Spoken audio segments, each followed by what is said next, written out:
আসসালামু আলাইকুম, welcome to BD study apps. Hello প্রিয় শিক্ষার্থী, তো তোমরা যারা ডিগ্রি দ্বিতীয় বর্ষ রয়েছো, তো আজকের টপিকটি তাদের জন্য। তো আজকে আমরা করবো হিসাব বিজ্ঞান তৃতীয় পত্রের আরও একটি অঙ্ক। তো চলো শুরু করি বেশি কথা না বাড়িয়ে। তো একটি কথা বলতে চাই যে তোমরা যারা মূলত হিসাব বিজ্ঞান নিয়ে সমস্যায় রয়েছে তারা কিন্তু চাইলে আমাদের সাথে কন্ট্যাক্ট করতে পারো। আর এর ফলে কিন্তু তোমাদেরকে মূলত আমাদের যে হিসাব বিজ্ঞান ব্যাচটা রয়েছে, তো এখানে কিন্তু তোমাদের মূলত হিসাব বিজ্ঞানগুলো করানো হচ্ছে। তো এগুলো দেখার পরে তোমার মনে হয় না যে হিসাব বিজ্ঞান নিয়ে কোনো সমস্যা থাকবে। আর তুমি যদি আমাদের সাজেশন সম্পর্কে জানতে চাও যে আমাদের সাজেশনগুলো কেমন পড়ে, তাহলে তুমি যেটা করবা, আমাদের যে ফেসবুক গ্রুপটা রয়েছে এখানে চলে আসবে। এখানে আসার পরে দেখো এখানে কিন্তু ডিগ্রি প্রথম বর্ষের আমরা কাজ করেছি কিছুদিন আগে। তো তুমি চাইলে কিন্তু আমাদের এইখান থেকে কি বলে এখানে যে সাজেশনগুলো রয়েছে এগুলো কমেন্টগুলো চেক করতে পারো। তোমার ইচ্ছা, তুমি যে কোনো এগুলোর সাজেশনগুলোর মানে কমেন্টগুলো চেক করতে পারো। তো আশা করি তোমরা এটা বুঝতে পারছো। তো মূল টপিকে চলে আসি। তো সেটা হচ্ছে দেখো একটু following information related to Jennifer corporation বা বিডি কর্পোরেশন। অর্থাৎ এখানে জেনিফার কর্পোরেশন নামটাও তুমি ব্যবহার করতে পারো বা বিডি কর্পোরেশন নামটা তুমি এখানে ব্যবহার করতে পারো। এটা তোমার ব্যক্তিগত বিষয়। 2017 জুনের এক পারচেস 2,40,000 টাকার, যেটার ভিতরে ইনক্লুডিং ব্যাট অন্তর্ভুক্ত আছে। তো এখানে একটা মনে রাখতে হবে, যখন তোমাকে @ দেওয়া দেবে, এই চিহ্নটা দেওয়া দেবে, তো এখানে কিন্তু অনেক একটা ঝামেলা থাকে। হ্যাঁ, যেমন এটা আমি তোমাদেরকে ভিডিও অঙ্কতে বুঝিয়ে দেবো। পরে জুনের 5 তারিখ সেলস 4,60,000 টাকা, যেখানে তোমার প্লাস মানে ব্যাট মানে কি যেটার ভিতরে যোগ রয়েছে 15%। আচ্ছা, এটা আমরা বের করব। 7 নম্বর হচ্ছে পারচেস ফ্রম রাজীবের কাছ থেকে ক্রয় করা হয়েছিল 1 লক্ষ টাকার পণ্য, যেখানে চার্জ 15%। এই যখন এই চার্জ কথাটা থাকবে, মনে রাখবে চার্জ কথাটা থাকলে কিন্তু একটা ঝামেলা আছে। তুমি এখানে পারচেস সমান 1 লক্ষ টাকা দিতে পারো, পরে আবার তোমাকে লিখতে হবে ব্যাট কারেন্ট অ্যাকাউন্ট, আমি 1 লক্ষ টাকার উপরে আবার তোমাকে 15% ধরতে হবে। ঠিক আছে, তারপরে তোমার 1,15,000 টাকা হয়ে যাবে। যখন চার্জ কথাটা থাকবে তখন কিন্তু এই যে টাকাটা দেওয়া থাকবে এই টাকাটার উপরে যত পার্সেন্ট দেওয়া থাকবে অত পার্সেন্ট করে এই টাকাটার সাথে তোমাকে যোগ করতে হবে। ওকে। 11 নম্বর হচ্ছে ব্যাট পেড টু গভর্নমেন্ট, সরকারকে কর দেওয়া হয়েছিল 40,000 টাকা। এরপর হচ্ছে সেল অন ক্রেডিট 50,000 টাকা, এখানে চার্জ কথাটা রয়েছে, তার মানে কি 50,000 টাকার উপরে তোমাকে আবার 15% করে যোগ করতে হবে। পারচেস সাপ্লাই 20,000 টাকা ইনক্লুডিং ব্যাট 15%, মানে এটার ভিতরে 15% মানে কি রয়েছে, তার মানে কি আর কিছু করতে হবে না। ব্যাট রিফান্ড ফ্রম গভর্নমেন্ট 20,000 টাকা, এখানে কিছু করতে হবে না, সরাসরি দেখাই দেবো। তো 1 নম্বর বলছে যে জার্নাল মানে কি সব তোমার যে সহজভাবে বোঝাতে চাই, এটা মানে কি জাবেদা করতে বলা হয়েছে। উপরে যে এন্ট্রিগুলো আছে এই এন্ট্রিগুলো তো আমরা যেটা করবো, প্রথমে জাবেদা করবো।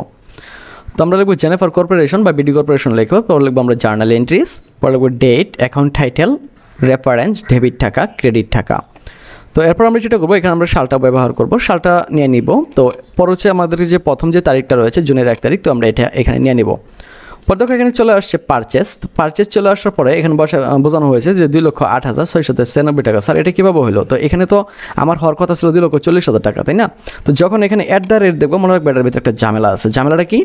এই 2,40,000 টাকার তুমি প্রথমে করবা 15%। আমি আবার বলছি 2,40,000 টাকার 15% করবা, করার পরে ভাগ দিবা 115 দা। কথাটা থাকার সত্ত্বেও যদি যখন আমাকে @ দেওয়া দিবে তখন আমাকে এই কাজটা করতে হবে। এটারে 15% করবা, 15% করার পরে 115 দ্বারা ভাগ দেবা, মানে যত পার্সেন্ট দেওয়া থাকবে অত পার্সেন্ট করার পরে যদি এটা তোমার এখানে থাকতো যে ধরো 20, তাহলে আমি কিন্তু 120 দ্বারা তোমার হচ্ছে ভাগ করতাম। যদি এখান থেকে 30, আমি 130 দ্বারা ভাগ করতাম।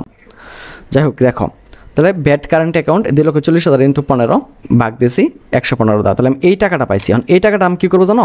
আমার এই যে টোটাল টাকাটা ছিল না, এই যে টোটাল ছিল 2,40,000 টাকা, আমি এই টাকাটা থেকে এই টাকাটা বাদ দিয়ে দেবো, তাহলে আমি এই টাকাটা পাওয়া যাবো। তারপরে লিখবো আমি ক্যাশ লিখবো 2,40,000 টাকা, কারণ তুমি এটার সাথে এটা যোগ করলে 2,40,000 টাকায় পাই যাবা। তো আশা করি এটা বুঝতে পারছো। তো এখন আমরা যেটা করবো, 2 নম্বর যাবে, তাতে চলে যাবো সেল 4,60,000 টাকা। আবার এই 4,60,000 টাকা বলছে প্লাস, তার মানে কি এই যে টাকাটার ভিতরে 15% আছে, এটা তোমাকে দেখাই দিতে হবে। খেয়াল করো, তাহলে ক্যাশ আমি 4,60,000 টাকা পাইছি। ওকে, পরে সেল, তো সেল আমি এই 40,000 টাকা কীভাবে পেলাম? তো 4,60,000 টাকাটা তুমি যেটা করবা সেটা হচ্ছে 15% করবা। 15% করলে তুমি অটোমেটিক 60,000 টাকা পাই যাবা। তাহলে আমরা সেল লিখবো 4 লক্ষ টাকা, তারপরে ব্যাট কারেন্ট অ্যাকাউন্ট 4 লক্ষ, আমরা 15% করবো, 60,000 টাকা পাই যাবো। তো আশা করি তোমরা এটা বুঝতে পারছো। 7 নম্বর দেখো, এখানে তারা একটা কথা বলছিল যে চার্জ 15%, এই কথাটা বলছিল। এই কথাটা বলার জন্য আমি যে কাজটা করছি একটু দেখো। আমরা লিখবো পারচেস 1 লক্ষ টাকা, কারণ আমি 1 লক্ষ টাকা পণ্যই পারচেস করছিলাম, কিন্তু এখানে চার্জের হিসাবটা আছে 15%, এই জন্য আমি যেগুলো করবো 1 লক্ষ করে আবার 15% করবো। তো 15% যদি আমি করি, দেখো ব্যাট কারেন্ট অ্যাকাউন্ট 1 লক্ষ 15% আমি করছি 15,000 টাকা পাই দিয়েছি। ফর লিখবো হচ্ছে অ্যাকাউন্ট পেয়েবল রাকিব, তো দেখো দুইটার যোগ করে আমরা এই করে নিয়ে আসবো, তাহলে আমি পাইলাম হচ্ছে 1,15,000 টাকা। ওকে, তারপর আমরা 11টা তো চলে যাবো, বলছে ব্যাট পেড টু গভর্নমেন্ট, অর্থাৎ সরকারকে পেড করা হয়েছে 40,000 টাকা। তো এখানে কিছু করতে হবে না, ডাইরেক্ট করে দেবা। তো তো ডাইরেক্ট কীভাবে করবো সেটা হচ্ছে ব্যাট কারেন্ট অ্যাকাউন্ট 40,000 টাকা বা ক্যাশ বা নগদ আমরা বা ব্যাংক এভাবে দিয়ে দেবো 40,000 টাকা শেষ। এরপর আমরা 15তে চলে যাবো সেল অন ক্রেডিট 50,000 টাকা। ও এখানে আবার চার্জ কথাটা আছে না, তো চার্জ কথাটা যেহেতু আছে এখানে আমাকে আবার অন্তর্ভুক্ত করতে হবে। দেখো তো আমরা লিখবো কারেন্ট বা অ্যাকাউন্টস রিসিভেবল 57,500 টাকা। স্যার এই টাকাটা কীভাবে হলো? তুমি এখানে দেখো 50,000 টাকা দেওয়া আছে, তো 50,000 টাকার যদি 15% করো তাহলে তুমি 7,500 টাকা পাওয়া যাবে। তো 7,500 টাকার সাথে যদি আমরা 50,000 টাকা যোগ করি তাহলে 57,500 টাকা আমরা পাওয়া যাব। তো 57,500 টাকা হচ্ছে তোমার অ্যাকাউন্ট রিসিভেবল এবং সেল ছিল 50,000 টাকা, এবং যেটা এই 7,500 টাকা যেটা রয়েছে সেটা হচ্ছে আমাদের ব্যাটটা। তো আশা করি তোমরা এটা বুঝতে পেরেছ। তোমরা 22-এ চলে যাবো পারচেস সাপ্লাই টাকা 20,000 ইনক্লুডিং ব্যাট 15%। এটা সরাসরি দিয়ে দিবা, সাপ্লাইয়ের উপরে ধরতে হয় না, সরাসরি দিয়ে দিবা, না ধরলেও চলবে। সাপ্লাইস 20,000 টাকা, ক্যাশ 20,000 টাকা। পরে দেখো ব্যাট রিফান্ড গভর্নমেন্ট, সরকারকে আবার রিফান্ড করা হয়েছে 20,000 টাকা, সরাসরি দেখাই দিবা। ক্যাশ বা ব্যাংক 20,000 টাকা, কারেন্ট ব্যাট কারেন্ট অ্যাকাউন্ট 20,000 টাকা হয়ে গেল কিন্তু। তো আশা করি এটা তোমরা বুঝতে পেরেছ। তো 2 নম্বর যেটা রয়েছে যে পিপিআর ব্যাট অ্যাকাউন্ট, এখন তোমাকে ব্যাট অ্যাকাউন্ট করতে হবে। তো এটা খুবই সহজ, যে ব্যাটগুলো আছে এটা শুধু আমরা কি ঠিক তোমার হচ্ছে চলমান চার্জকে নিয়ে হেরা মানে ডেবিট ক্রেডিট করে দেবো, আর কিছুই না।